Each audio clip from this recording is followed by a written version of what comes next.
Hello guys, and welcome back to my channel. Today I'm going to be making a video kind of centered on the topic of telling the difference between extreme hunger and binging, since I feel like that's a topic that has been really at the forefront of my mind as I go through recovery right now, and I kind of have personally struggled myself in differentiating between the two sometimes. Before we get into all of that, I'm actually going out for lunch. Yes, we are in quarantine right now. It is very crazy, and in my city, which is Orlando, the mayor issued a whole stay-at-home order where you can really only go out if you're getting groceries or picking up food. So I'm not going to be eating lunch at the place. We're just going to get takeout and probably just eat it in the car while we go out and run our grocery errands. But I will definitely show you what I get. It's funny that I'm filming about this topic today because I feel like today has been extreme hunger has been really crazy. I got up, I had breakfast, and then less than an hour or two later I was already kind of hungry again, more mentally hungry. I just couldn't stop thinking about eating food. So I did end up eating banana bread that I had made, and I remember feeling so extremely guilty for it because I was like, oh, I should have just waited. I'm going out to one of my favorite places today to get lunch, so I need to not eat a morning snack in order to be able to quote-unquote afford the lunch that I want. And I kind of had to stop myself and reframe it because, one, it's not true. And also I'm supposed to be gaining weight, so if anything, it's beneficial that I had the morning snack because it is just another thing that's going to nourish my body and allow my body to gain weight and restore and just trust me again. And I feel like extreme hunger, when you're dealing with extreme hunger, the goal isn't just to normalize your eating, but it's also to normalize your thoughts. So if I'm still eating normal amounts of food but still having crazy thoughts around food, that's not normal eating. Normal eating is being at peace with food and eating to the point where you're physically and mentally satisfied. There's no definite amount, but I don't know if any of this made sense, but basically I'm going to be covering the topic in detail much later. But for right now, I'm going to get lunch and I'll show you guys what that looks like. I'll check in with you guys soon.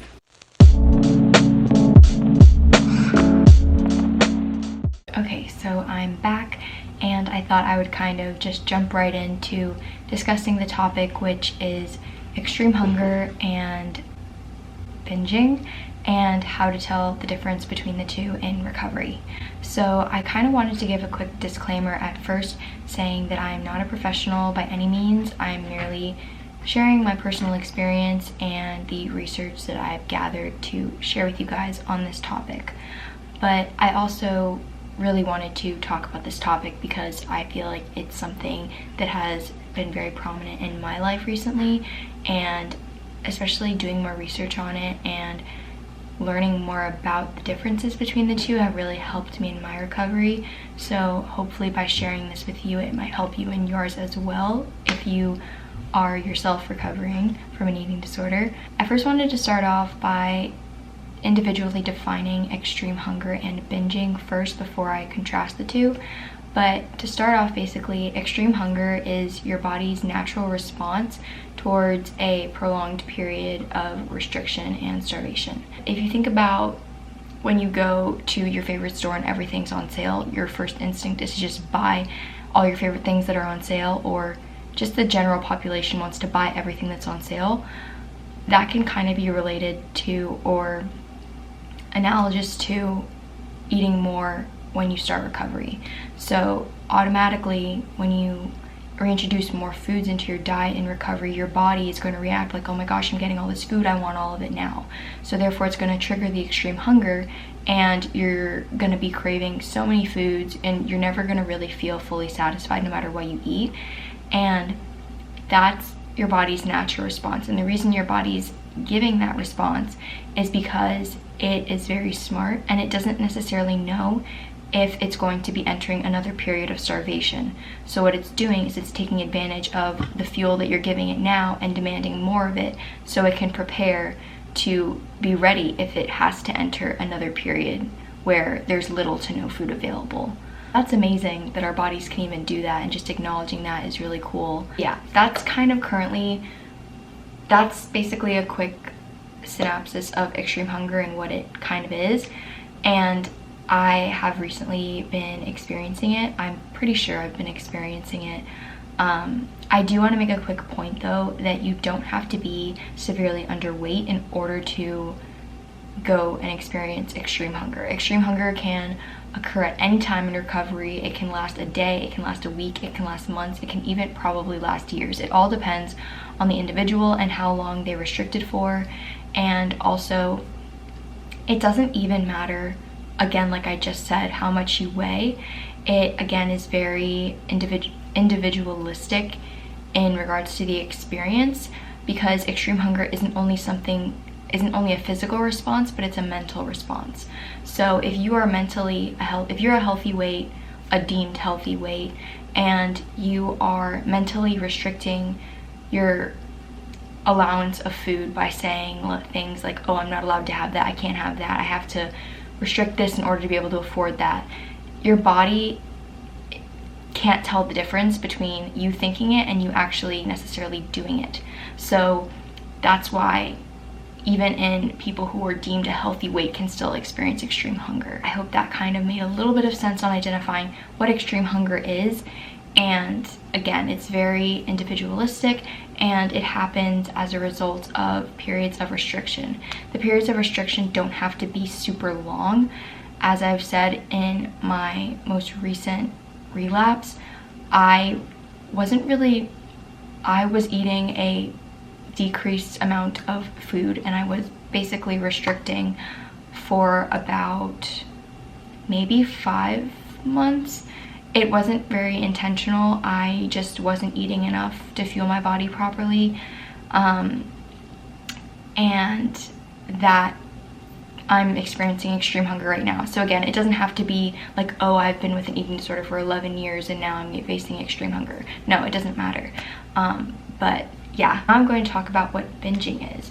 So binging is defined as eating a large quantity amount of food within a little allotted period of time. I know the extreme hunger one was a bit more of a lengthy definition, but I kind of wanted you to understand the background of extreme hunger and why your body responds in that way. Basically, I am talking about those two things because a very big thought that has been reoccurring in my brain recently. So my thought was that I felt like if I was eating a lot of food and honoring my extreme hunger, then I was basically binging and I was losing control of food. Now, I want to break this thought kind of apart into pieces and explain why all parts of that thought is wrong. So, first off, normal eating, in my opinion, doesn't exist. I think especially in recovery, when you are recovering, you are required to eat more food in order to restore not only your weight if you need to, but to restore your relationship with your body. So eating a lot of food is necessary in that means. So you're not going to be eating a quote unquote normal amount of food. I also think a normal amount of food isn't really a good way to describe eating, because I think every person has their own version of normal. So there is no true normal in regards to how one is to consume food, in regards to how much and what foods they're supposed to eat, if that makes any sense. And I have also learned that the only way to normalize your hunger is to eat. So if you just go by saying, oh, I'm supposed to have breakfast, lunch, dinner, and 3 snacks, and that's normal hunger, yeah, you can do that. But if you're eating all those and then you're constantly thinking about food still, and you're like, oh, I wish I could have had another snack, oh, I'm so hungry, I want another meal, then you're not normalizing your hunger by just eating breakfast, lunch, and dinner and those 3 snacks. You'd be normalizing your hunger if you followed 3 meals and 3 snacks, and on top of that, still continue to nourish your mental hunger when it did arise. So that's just my take on the whole I'm not normal eating. Like, that's not true. The second part of my thought was the assumption that giving into extreme hunger was a form of binging, and that is a really big red flag because that is completely so far from the truth. And if you take anything away from this video, I hope that you take away the fact that surrendering and honoring your extreme hunger is in no way, and I repeat, is not in any way, shape, or form binging. I know they might look similar, they might sound similar in your head, but they are so far from each other, and I just want to quickly break down the reasons they are not the same for you right here, right now. First reason is, according to the DSM-5, for someone to be diagnosed with binge eating disorder, cannot be engaging in any compulsive, compensating kinds of behaviors. And this includes like over-exercising, purging in any way, or restricting your calories. So if you're coming from a restrictive relationship with food, or a eating disorder that involves restricting food or compulsive exercise or anything like that, when you're in this period right now where you're eating a lot of food and you're just like, oh my gosh, I feel like I have no control, I'm so hungry all the time, that's extreme hunger, because that is your body's response to that period of restriction that you just went through. Binging would be you continuing to shove food in your mouth and having never gone through or involved yourself in those periods of restriction prior to experiencing all these extreme forms of hunger. The second point I wanted to cover was that binging involves eating an excessive amount of food with little to no mental presence, and I think this is a very clear way to tell if you're experiencing extreme hunger or if you might be engaging in emotional eating or some binging kind of behavior, is because, like for example, today when I was eating lunch, I normally don't eat the entire sandwich because I just I feel really full halfway through, but I ended up eating the whole thing, and I had the chips as well, and I would not call that a binge. I would call that honoring my extreme hunger. And the reason behind that is, yes, I felt overly full and I felt physically stuffed and I didn't feel the best afterwards, but I was aware of what I was doing and I was aware of what I was choosing to do. And that's the difference kind of between extreme hunger and binging in that aspect, is that in binging, you're not really mentally present, you're kind of just on autopilot the whole time. Whereas with extreme hunger, if you're aware of what you're doing, you had like a sundae or something, and then you're like, oh, I'm still kind of hungry, I feel like I want some pretzels, and you have pretzels too, you're not binging, you're aware of the decision you're making. So to me, that was something that kind of helped me differentiate between the two, is if I'm aware and I'm consciously making the decision, I'm not just going into the pantry and grabbing like 5 different things and shoving them in my mouth, then that helps me to differentiate between whether or not it's extreme hunger or a binging kind of behavior. What still sticks with me though is I'm like, yeah, I know the difference now between extreme hunger and binging, but how do I explain the feeling of no control around food? Difference, again, like I had said earlier, is being aware and conscious of the decision to eat more. And also keep in mind that when you make that conscious decision to eat more, you're not numbing the idea of eating. I do also want to point out that it is possible for someone to go from one eating disorder to another. So it is possible for someone to go through anorexia and recover and then experience binge eating disorder. It would only really happen if the root cause was not addressed whilst that person was recovering from anorexia. So let's say they went through treatment, all that stuff, and the root cause of their eating disorder was never really uncovered, then they might be susceptible to experiencing and developing another eating disorder, other type of mental illness.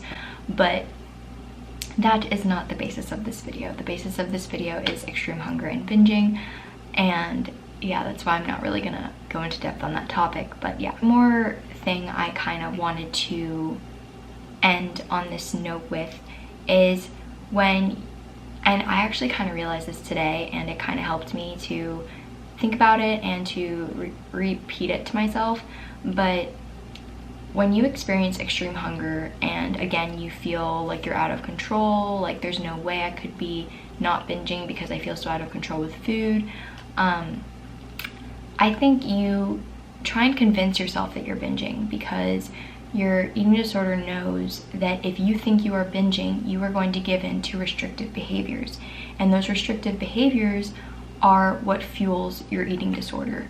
So in this case, your eating disorder is smart in that it's trying to trick you to go backwards, but you have to be the better person, and you have to sit with the discomfort and understand that the only person who is losing control when you honor extreme hunger is your eating disorder.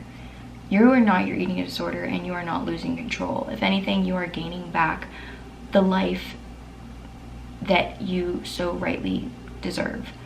So next time you feel like you are experiencing extreme hunger, I don't want you to fear it, and I want you to remember that you aren't out of control. You are not your eating disorder. Your eating disorder is the one out of control, and you are, on the other hand, gaining back control of, again, life filled with abundance and love and everything that you so rightly deserve on this planet. I hope this video kind of made sense. I write everything down that I want to say, but then it always comes out a little bit differently. So I hope I still got the main message across. But if you like this video, and if you would like me to do more of these kinds of informational kind of recovery tips and helpful things kinds of videos, be sure to give it a thumbs up if you like it. But if you don't like it, be sure to give it a thumbs down, because that's okay too. I also made a handout that I will leave in the description box, and it's basically a summary of this video in regards to quick things you can reference or look at in regards to telling the difference between extreme hunger and binging.